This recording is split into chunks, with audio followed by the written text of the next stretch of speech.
Happy belated Valentine's Day, everyone. My friend actually had a really exciting romantic development over the weekend.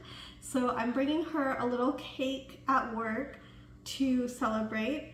Unfortunately, I don't have a ton of time and we don't have a lot of people in our office, so I don't want to make too much food.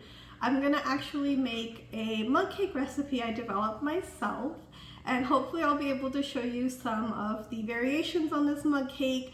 I absolutely love this recipe because I can make it in about 10 minutes after dinner with very, very little mess.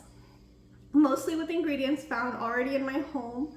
I am a bit of a baker, so maybe these are more accessible to me, but these are very easy to get and keep in your house, so hopefully it works for you too. And it satisfies that kind of, I just want a little bit of a dessert. I don't want to make a whole cake and have it sitting in my house. I can make different variations of this recipe depending on what I'm feeling like. But today I'm just going to make a very simple chocolate cake brownie in the microwave. I've already gone ahead and started with 4 tablespoons of all-purpose flour and 3 tablespoons of cocoa powder, unsweetened. To that, I'm gonna add, I should be using brown sugar. I don't actually have any. So I'm just gonna use 4 tablespoons of regular sugar. That's fine. And I am making twice as much as I would normally make because, again, I am making it for a whole office. But I would normally half this recipe. And I'm gonna do a pinch of salt.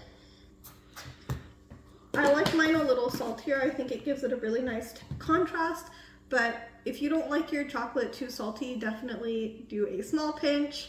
And then I'm also gonna add about a 1/4 teaspoon of baking powder and a 1/4 teaspoon of baking soda.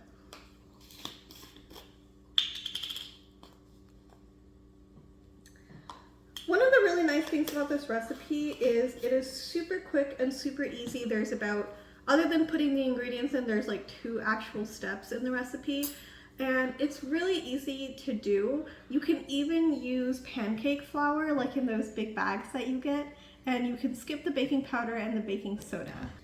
So now that I've put all my dry ingredients in, this is pretty much the most important thing, is you want to make sure everything gets really nice and mixed in before you add any wet ingredients, because once you add your wet ingredients, we will only be mixing just to combine.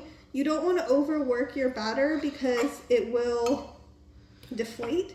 I will say I've really enjoyed making this in kind of clear glass so that I can see when all of the streaks of flour or cocoa powder have disappeared. Like, I would pick it up and check from the bottom.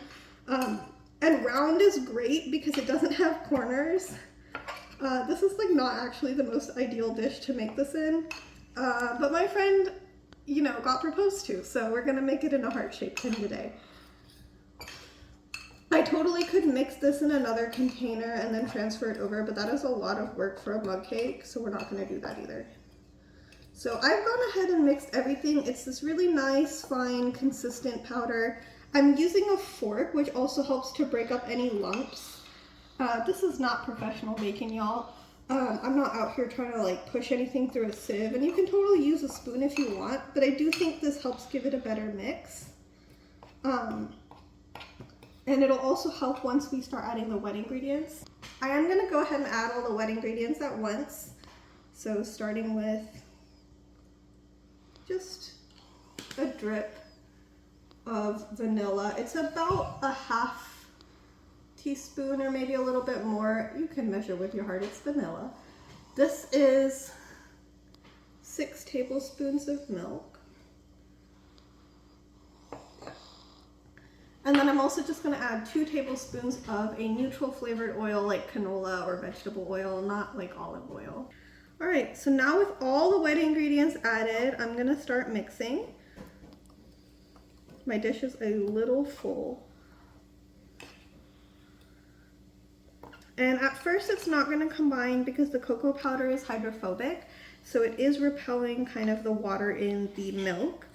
But as you keep mixing, again, I really prefer a fork for this. It will start incorporating, so you just kind of have to trust.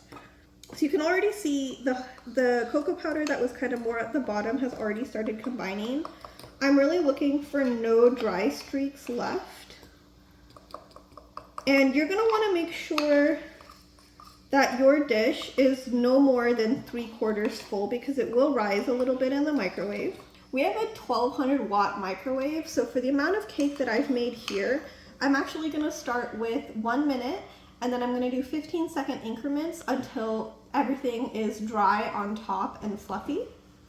For the amount that I would normally make after dinner, which is a half batch of this, I would do 30 seconds and then 15-second increments after that.